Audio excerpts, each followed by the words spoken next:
hard as the entrepreneur to talk about almost bankrupting the company, or when a CFO is stealing from you, or being sued, or just the operational, how hard it really is to grow something. It's not a story that people necessarily tell when you're the CEO, but it's a true story that there's a lot of lessons there. I'm now no longer a resident of Canada. I'm a resident of Dubai. My company is based in Dubai. So I've now hit kind of an economic free zone that I don't pay tax anymore legally. I'm above board tax free, where I don't pay personal tax, no capital gains tax, no dividend tax. And my corporate tax is now so low because they just introduced corporate for the first time. So I've hit this kind of like economic trajectory where the compounding is just so massive.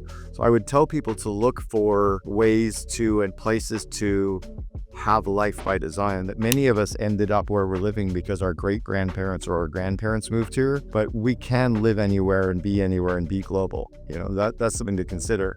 But I think the big one is none of this matters. The death rate is still 100%. Like, we're all gonna die, right? I actually got a tattoo back in June, and it's the Ram Dass quote. This one's in Hindi, but it says walking each other home.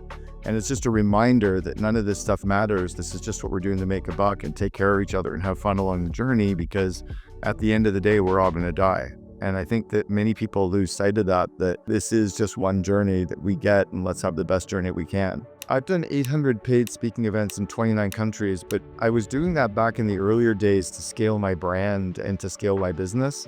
Now I'm saying no to those unless they are very highly paid, or unless they're very strategic audiences, or unless they're with groups that really I can kind of do some cool stuff in. Like, if I can go to Antarctica to speak, I'll say yes. But if it's just another speaking event in Chicago for a normal group, it's going to be a no. But I do a lot of speaking now over Zoom too. I have groups that pay me to do 60, 90-minute talks over Zoom.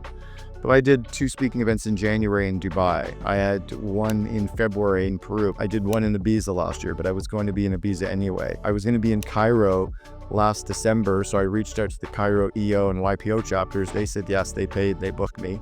I spoke in two events in Melbourne, Australia this year, but I was going to be in Melbourne for all of February anyway. So I think because my brand has gotten big enough now and my connections are big enough, I can strategically reach out to places in advance and land some. That's more of the speaking that I'm doing now than saying yes to the groups that book me. If you haven't read my newest book, The Second in Command, go grab a copy right now on Amazon, and you'll learn how to unleash the power of a COO. And if you already are a COO, you'll learn how to really build an incredible partnership with your CEO. My podcast I started 8 years ago. We've had about 500 episodes now. We only interview the COO of companies. And I did that because I wanted the rest of the story. I know Guy Raz, who runs How I Built This. We've hung out a bunch of times at the main TED conference, and he interviews the CEOs, entrepreneurs of companies. And I often know the CEO, and I know the rest of the story that they're not sharing. It's hard as the entrepreneur to talk about almost bankrupting the company, or when a CFO is stealing from you, or being sued, or just the operational, how hard it really is to grow something. It's not a story that people necessarily tell when you're the CEO, but it's a true story that there's a lot of lessons there. And it's almost like if I asked your mom and dad, how did you raise Kevin? Your mom would have a very true story, your dad would have a very true story, but they'd be different stories. I just wanted that different story at how to scale an organization. So we started interviewing COOs of some of the world's top brands.